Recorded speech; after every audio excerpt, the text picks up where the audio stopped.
Segundo livro de Crônicas, capítulo 20, do versículo 13, por favor, para a gente ganhar tempo. E o texto diz assim: E todo Judá se pôs de pé diante do Senhor, com os seus pequenos e suas esposas e os seus filhos. Então veio o Espírito do Senhor no meio da congregação sobre Jaaziel, o filho de Zacarias, o filho de Benaía, o filho de Jeiel, o filho de Matanias, um levita dos filhos de Asaf.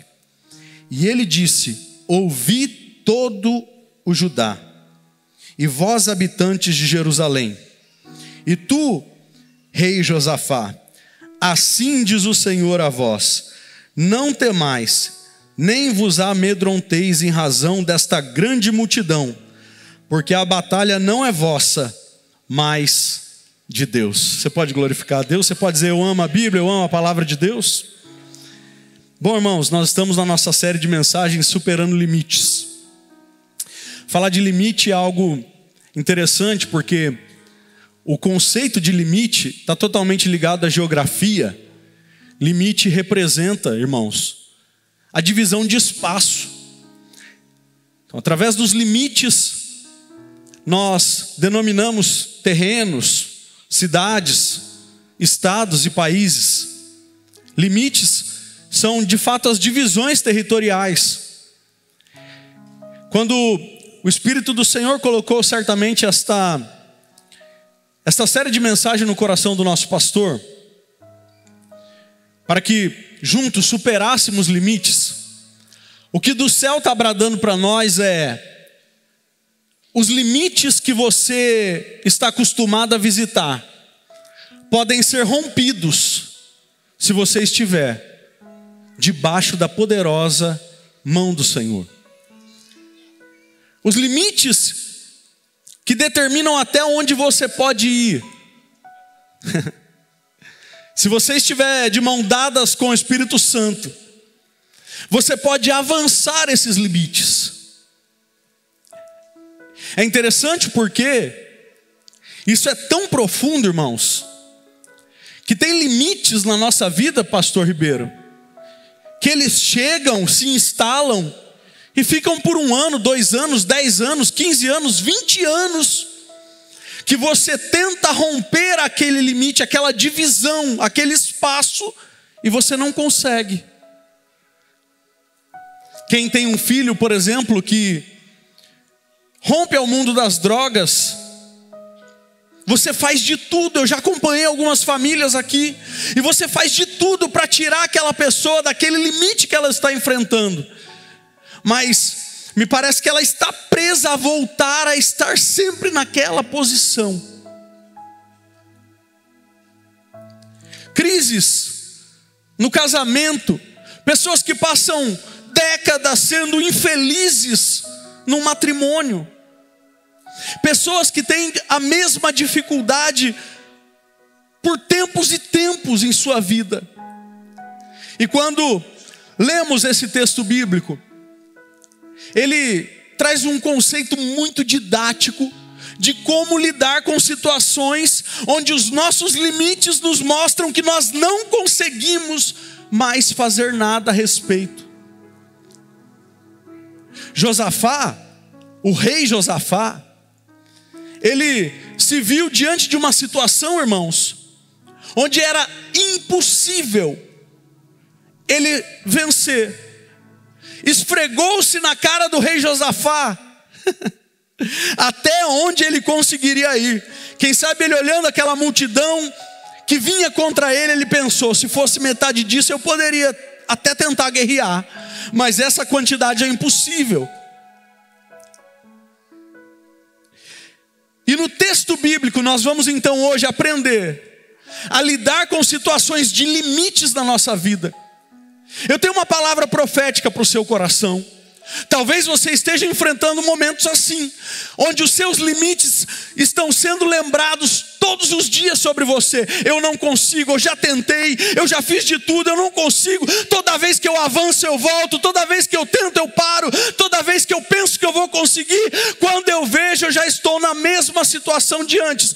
Hoje Deus te trouxe aqui, porque é dia de romper limites. É dia de romper limites. Mas como então podemos fazer algo que nós não sabemos fazer? Realizar alguma coisa que para nós é impossível. Como uma igreja desse tamanho, cheia de gente assim, se reúne para entender como é possível fazer alguma coisa que muitos tentam e não conseguem, e você, como mero mortal, como eu, vai conseguir. É isso que confunde o mundo. É isso que confunde as pessoas que nos rodeiam. Como pode eles ainda estarem de pé diante de tantos limites, diante de tantas afrontas, diante de tantos problemas que não cessam? É porque nós estamos, irmãos, servindo a um Deus que tem o sobrenatural à sua disposição. E aí quando o nosso natural nos lembra, não dá, o nosso Deus diz: se eu entrar nessa guerra dá, se eu entrar nessa guerra eu posso.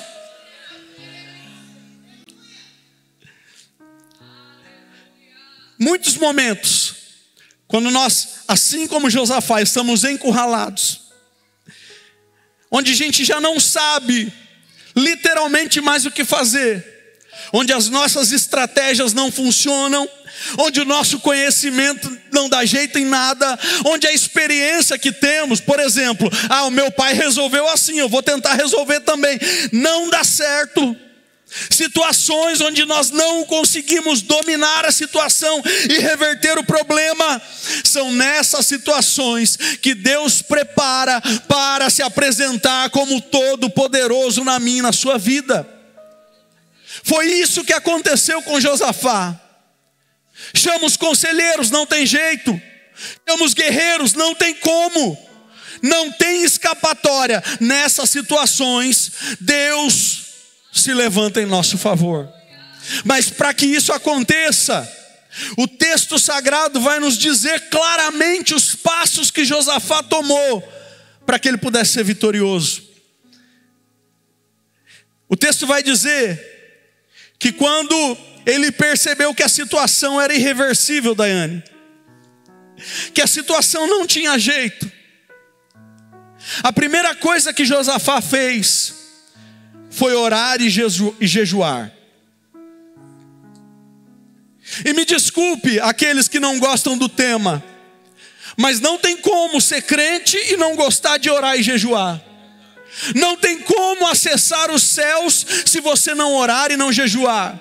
Não tem como você acessar o Deus Todo-Poderoso se você não orar e não jejuar. Quando os limites são impostos sobre nós, só a ferramenta da oração pode nos trazer uma direção. Só a ferramenta da oração pode nos mostrar uma rota de fuga e solução. São nesses momentos onde nada parece dar certo que você precisa dobrar os seus joelhos e orar. A oração, quando nós oramos, nós somamos numa integração poderosa a nossa limitação com a ilimitação de Deus, a nossa falta de força com o Todo-Poderoso, a nossa condição acabada com aquele que nunca perde batalha. Quando você e eu dobramos os nossos joelhos, nós acessamos um poder extraordinário, o poder de Deus para agir na nossa vida. É por isso que se você entrou aqui desesperado, se você entrou aqui desesperançado, você não entrou no lugar errado, você entrou no lugar certo. Deus tem uma palavra para o seu coração e a palavra é: não desista de orar, continue orando, continue de joelhos, porque enquanto você está de joelho, Deus está de pé, pronto a socorrer você. Aramandalabassúbia. Aleluia. Josafá estava de fato com medo, porque a situação era terrível. E cá para nós, quantas vezes nós estamos diante de situações que tudo que a gente consegue sentir é medo.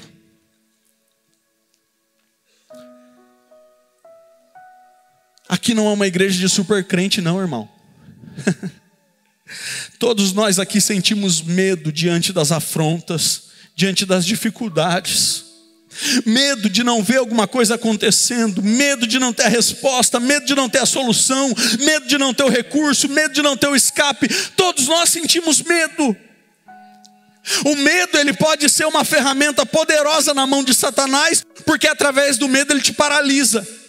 Mas o medo também pode ser uma ferramenta poderosa na mão de Deus, porque diante do medo, se você orar, a resposta vem e ele se manifesta. O medo, a situação adversa, ela pode destravar e desbloquear uma situação diante das nossas vidas, que finalmente você vai atingir um resultado que você nunca imaginou. Deixa eu te explicar isso. Eu não conheço e eu não me lembro de uma pessoa que se debruçou e intensificou-se na oração e em buscar ao Senhor diante de uma situação prazerosa e tranquila da vida. Normalmente, são as dificuldades que nos lembram que a gente precisa dobrar o joelho. Normalmente, são as lágrimas que nos mandam um alerta de que o nosso joelho precisa ser dobrado. Normalmente, são os desesperos dessa vida que nos lembram que o joelho precisa ser dobrado. Normalmente é uma palavra de um médico dizendo não tem jeito, que nos lembra que nós servimos a um Deus que dá jeito em tudo. Normalmente é quando as portas se fecham que a vida nos lembra que se dobrarmos os joelhos nós servimos a um Deus que tem chave, que abre porta e ninguém pode fechar. Normalmente são as situações onde a nossa fraqueza e o nosso fracasso são lembrados constantemente, que Deus usa para nos lembrar que se dobrarmos o nosso joelho, Ele estende a mão e nos fortalece.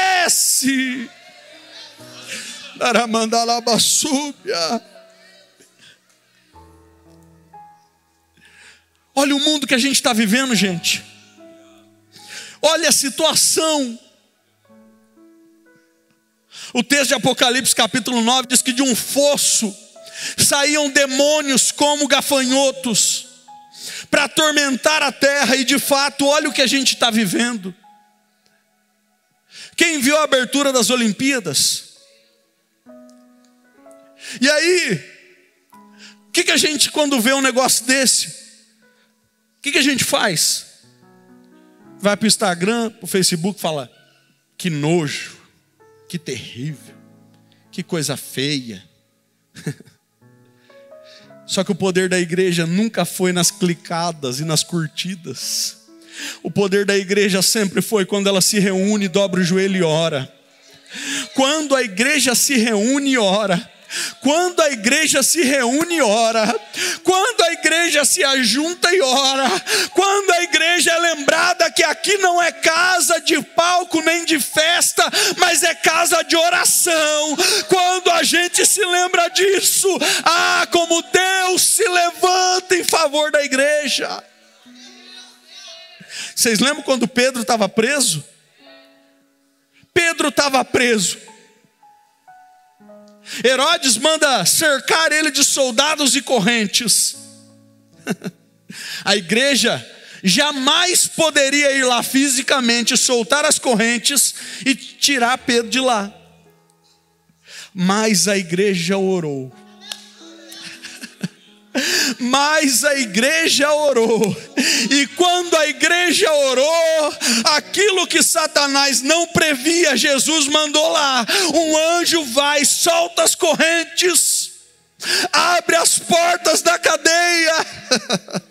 E quando menos a igreja espera, está lá Pedro batendo na porta, dizendo: abra aí que Jesus ouviu a oração de vocês. Você está vivendo uma situação que você não pode fazer nada? Você está vivendo uma situação que você não tem controle nenhum? Você está vivendo uma situação onde está sendo esfregado na sua cara todo dia que você já perdeu o controle disso faz tempo? Dobra o seu joelho e ora. Dobra o seu joelho e ora. Dobra o seu joelho e ora. Porque através da sua oração, você vai ver o que Deus vai fazer na sua casa. Você vai ver o que Deus vai fazer no seu lar. Aleluia. E Josafá, quando ele vai orar, pastor Rodolfo, ele não ora de qualquer jeito. Ele começa a oração dizendo: Deus dos nossos pais. E como é gostoso dizer isso. Deus dos nossos pais.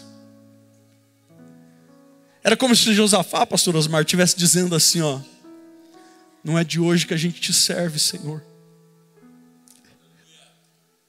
Não é de hoje que a gente começou a ouvir falar o que o Senhor pode fazer. Não é de hoje que a gente sabe do que o Senhor é capaz.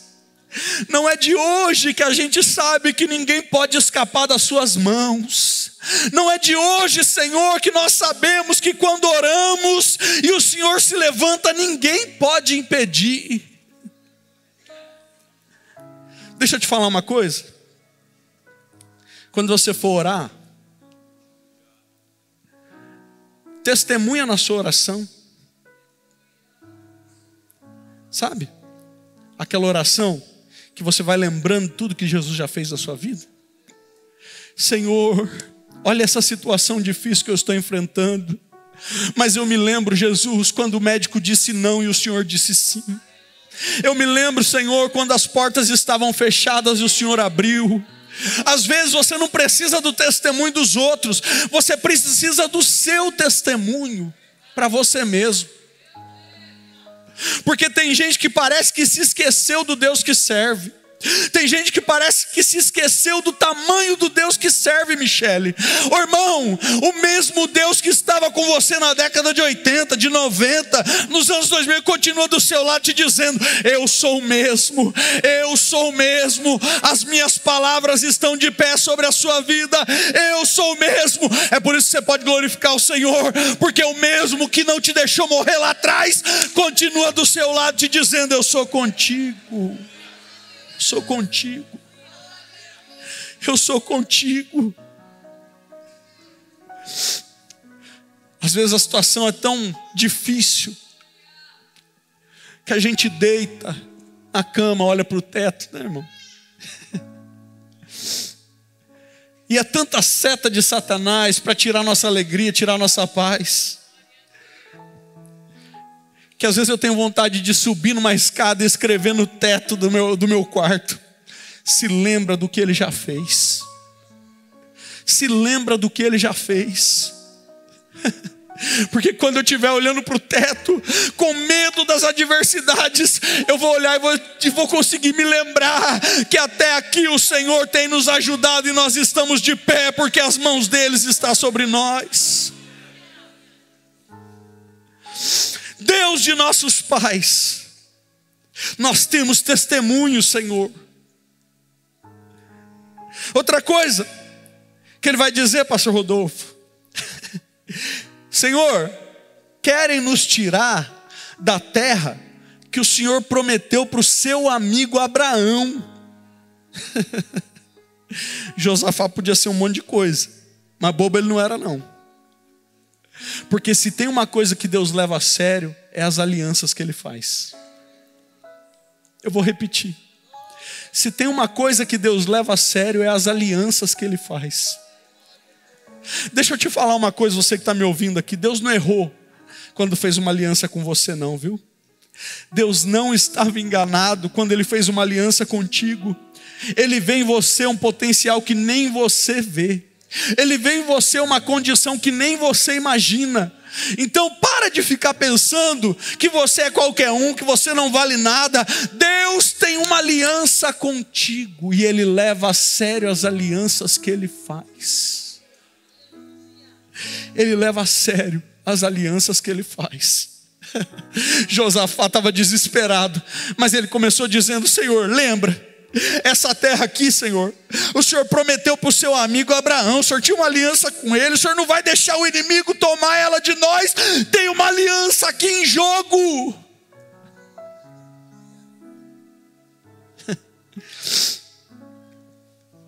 E aí ele vai um pouquinho mais fundo, ele diz assim: aqui nessa terra, Senhor, nós erguemos uma casa, é um santuário ao teu nome. Inclusive, Senhor, quando esse santuário foi inaugurado, a sua presença foi tão grande que todos caíram com o rosto no chão. A sua glória foi tão impactante que todos tremeram diante da sua glória, Senhor. E nesse mesmo dia, o Senhor apareceu a Salomão e disse: se o meu povo que se chama pelo meu nome, Alamandarabasúbia, ô irmão,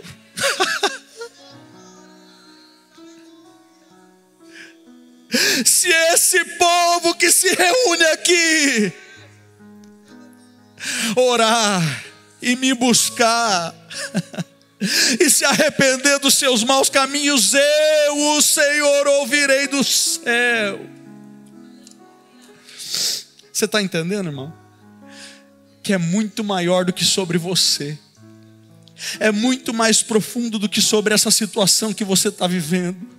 As afrontas de Satanás sobre a nossa vida têm a ver com o pacto que Deus fez com o seu povo.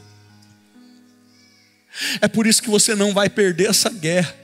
É por isso que você não vai perder essa situação. É por isso que Deus não vai deixar as coisas desandarem de uma vez. Existe uma promessa, existe uma palavra, e uma palavra que sai da boca do nosso Deus muda o rumo da humanidade toda.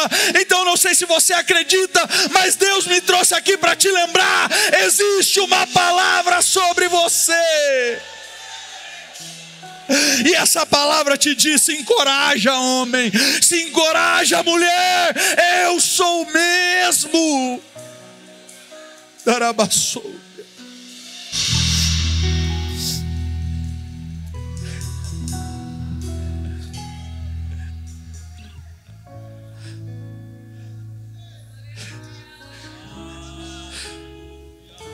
Josafá, de uma forma tão linda, ele diz assim, no versículo 12: ó nosso Deus, tu não os julgarás? Porque não temos qualquer poder contra essa grande companhia que vem contra nós. Tampouco sabemos o que fazer, mas os nossos olhos estão em ti. Deixa eu falar uma coisa para você. Eu quero que você ouça em nome de Jesus e guarde no seu coração. Para onde estão direcionados os seus olhos tem muito a ver com os resultados espirituais que você conquista. Quando os nossos olhos espirituais estão apontados para a direção errada, às vezes demora até a gente corrigir a rota do olhar, para Deus conseguir operar na nossa vida. Vocês lembram lá no caminho de Emaús? Aqueles homens chateados, pastor, indo embora de Jerusalém, tristes, porque Jesus, a quem eles piamente acreditavam que era o Messias, tinha sido crucificado. E de repente um homem se aproxima e começa a falar de tudo quanto a palavra do Velho Testamento dizia a respeito de Jesus. E no partir do pão, vocês conhecem a história, eles percebem, pastor Edson, que era Jesus. Jesus desaparece do olhar deles. E sabe o que eles fizeram, pastor Ribeiro? Eles estavam olhando e indo em direção a Emaús. Mas o texto bíblico diz que quando eles perceberam que era Jesus falando com eles, eles tornam o olhar para Jerusalém e começam a voltar para Jerusalém.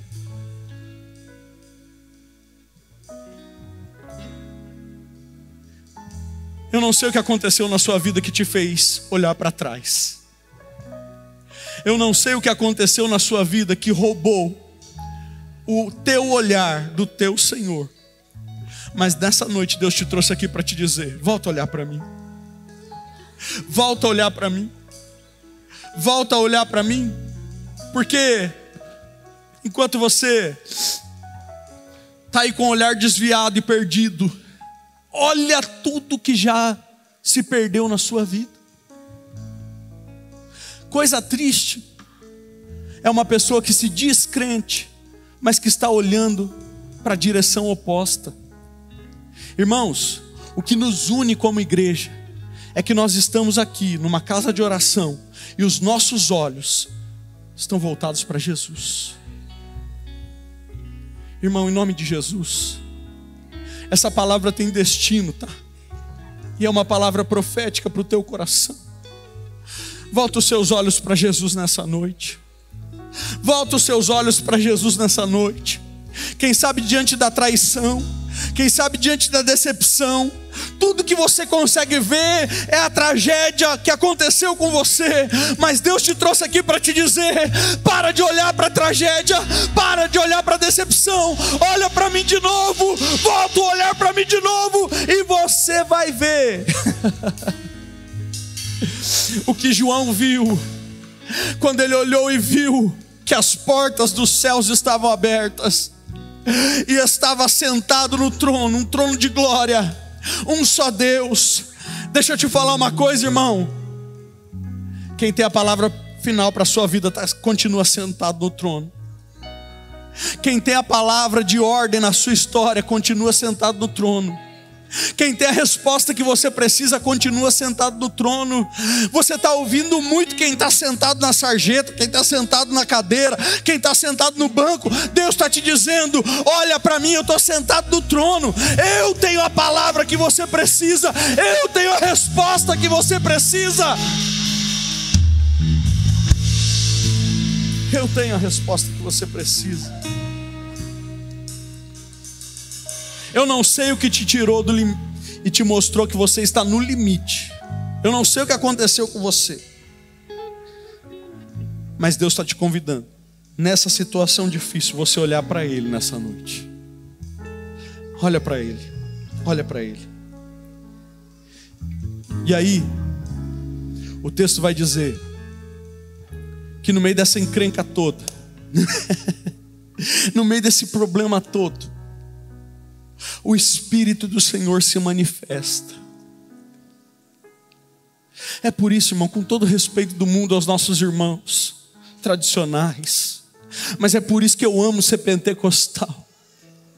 Porque quando o Espírito se manifesta, quando o Espírito abre a boca para falar, quando a voz do Espírito é aclamada no nosso meio, ai, meu irmão. E o texto vai dizer que o Espírito então toma Jaziel. E eu li com vocês, o texto vai dizer: não temas, ó rei Josafá, porque todo esse preparo teu para pensar em pelejar de alguma forma não vai ser necessário. Nessa peleja você não vai ter que pelejar. E aí então o Espírito dá uma estratégia muito interessante, uma das mais interessantes da Bíblia Sagrada. Ele vai falar assim: Josafá, você quer ganhar essa guerra? Então guarda o arco e a flecha e traz os tambores. Guarda as espadas e traz a harpa e o saltério. Tira os flecheiros da frente e põe os cantores. E começa a adorar a Deus pela sua misericórdia. E o texto vai dizer então que no outro dia, ao amanhecer, Os cantores vão na frente adorando. E enquanto eles adoravam, oh aleluia, enquanto eles adoravam, Deus então começa a colocar emboscadas no meio dos inimigos. Deus começa então a agir e confundir os inimigos. Eles estão vencendo uma guerra sem espada e sem lança. Eles estão vencendo uma guerra cantando e adorando. Quando a igreja do Senhor entender que o louvor é muito mais do que um momento de canção, mas que o louvor é uma arma de guerra. Oh, labacanda, labaçu. Ah, irmão, eu sinto o Espírito Santo falando aqui. No meio das dificuldades da sua vida, põe o louvor para tocar. No meio das encrencas da sua casa, deixa tocar um louvor. No meio das adversidades, canta. Eu já contei aqui algumas vezes, mas quando eu era adolescente, a minha mãe foi acometida de um câncer mortal, 3 tumores no pulmão. Quando nós descobrimos, já estavam do tamanho de limão. O médico começou o tratamento, mas ele já disse, é paliativo. Mas mesmo assim ele colocou ela para fazer a quimioterapia.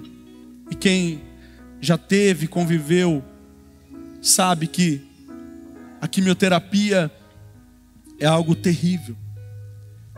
As tecnologias estão melhorando, mas nessa época a minha mãe sentia náuseas terríveis.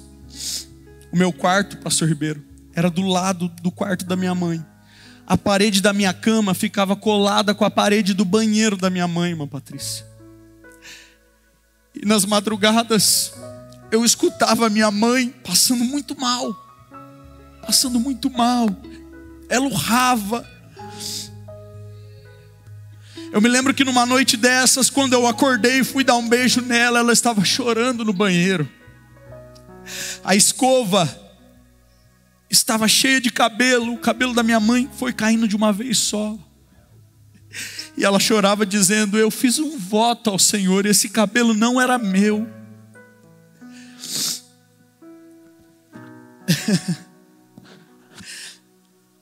Só que, mesmo diante dessas situações, toda vez que ela terminava de servir o almoço ali pra gente, ou a gente servir para ela ia para o quarto dela, Daiane. E eu consigo ainda ouvir ela cantando, dizendo, eu sou o Senhor teu Deus, eu sou o teu protetor, eu sou o teu fiel amigo, na alegria e na dor. Porque tu te entristeces, alegra o teu coração. Se lembra que ainda te amo, sou eu que te tomo pelas suas mãos. Se pelo fogo passares, as chamas não te queimarão, ou na profundeza dos mares, as águas não te afogarão. Eu sou aquele que te guardo, eu vejo os caminhos seus. Olha agora mesmo para mim, eu te escolhi e tu és meu. Eu ficava ouvindo aquilo e eu falava, Deus, como essa mulher diante de tanta dor consegue cantar uma canção como essa? É que eu acho que eu era muito novo para entender que ela estava com as armas de guerra apontadas. Ela estava guerreando. Tudo estava dizendo para ela: perde a fé. Mas quando ela cantava,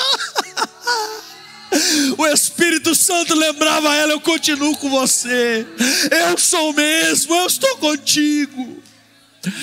Irmão, não sei o que você está enfrentando na sua vida, mas canta. É uma ordem dos céus para você nessa noite. Canta, canta, canta, canta, e você vai ver o que Deus vai fazer na sua história. Canta. A minha esposa, quando ela tinha 15 anos de idade, a mãe dela foi assaltada na porta de casa, e o assaltante desferiu um tiro contra a minha sogra, e ela faleceu. No velório da minha sogra, a minha esposa se levantou. Nós éramos adolescentes. Ela se levantou no velório da minha sogra e começou a cantar: quem conhece Deus, a alma satisfaz, mesmo havendo dor, o coração tem paz. Ô, irmão, eu não sei qual é a dificuldade que você está enfrentando. Eu não sei o tamanho da dor que você está sentindo. Mas eu posso testemunhar para você que se você cantar no meio da sua dor, se você cantar no meio da sua aflição, assim como Deus fez naquele dia com Josafá, os seus inimigos vão começar a perecer. Os seus inimigos vão começar a perder a guerra, e aquilo que parecia que ia te destruir vai ser destruído.